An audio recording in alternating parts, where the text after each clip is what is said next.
Bangunan bersejarah peninggalan Kesultanan Sumbawa, Istana Bala Putih yang berada di kota Sumbawa Besar, Kabupaten Sumbawa, hangus terbakar oleh si Jago Merah pada Selasa 11 Juli sekitar pukul 9.45 waktu Indonesia Tengah. Terbakarnya istana yang menyimpan sejarah perjalanan panjang dari Kesultanan Sumbawa, meninggalkan luka mendalam bagi keluarga Kesultanan Sumbawa dan warga Sumbawa. Bagaimana tidak? Istana Bala Putih ini menyimpan segudang kenangan dan sejarah yang sangat besar pengaruhnya terhadap bangsa Indonesia, khususnya Sumbawa. Berikut, sejarah singkat Istana Bala Putih menurut channel Sotal.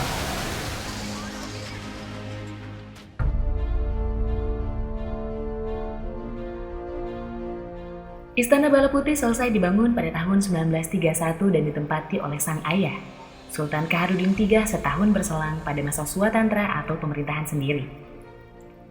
Pola pemerintahan di Sumbawa pada saat itu masih bersifat swapraja yang dikepalai oleh Sultan Kaharudin III. Kemudian, pada masa peralihan pemerintahan menjadi kabupaten pada sekitar 1959, kepala pemerintahan tidak lagi dijabat oleh Sultan Kaharudin III melainkan oleh seorang bupati. Sehingga, pada saat itu Istana Bala Putih dihibahkan kepada pemerintah Republik Indonesia. Dengan begitu, pengelolaan bangunan yang menjadi cagar budaya pada tahun 80-an itu dikelola oleh pemerintah Kabupaten Sumbawa. Seluruh peninggalan sejarah seperti mahkota, naskah-naskah kuno, dan benda pusaka lain dipindahkan ke kediaman Sultan yang berada di Istana Bala Kuning. Sebelum Istana Bala Putih berdiri, Kesultanan Sumbawa telah memiliki dua istana utama, yakni Istana Dalam Loka yang menjadi pusat pemerintahan Kesultanan dan Istana Bala Kuning yang menjadi kediaman Sultan.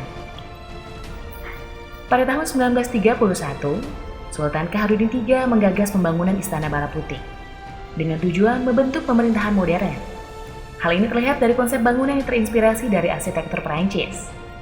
Untuk halaman istana, terdapat sejumlah pohon sawit berusia ratusan tahun sumbangan dari Kesultanan Delhi.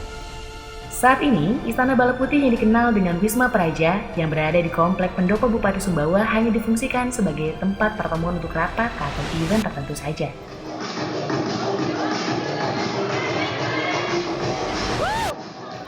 Istana Bala Putih menyimpan perjalanan panjang akan sejarah Kesultanan Sumbawa dan tokoh-tokoh besar para pendiri bangsa. Istana Bala Putih merupakan rangkaian perkembangan Kesultanan Sumbawa. Tokoh besar dari zaman kolonial, mulai dari Jenderal Belanda, Kiai Haji Ahmad Dahlan, bahkan Bung Karno pernah 3 kali singgah di Bala Putih. Begitu banyak sejarah tercipta di Bala Putih.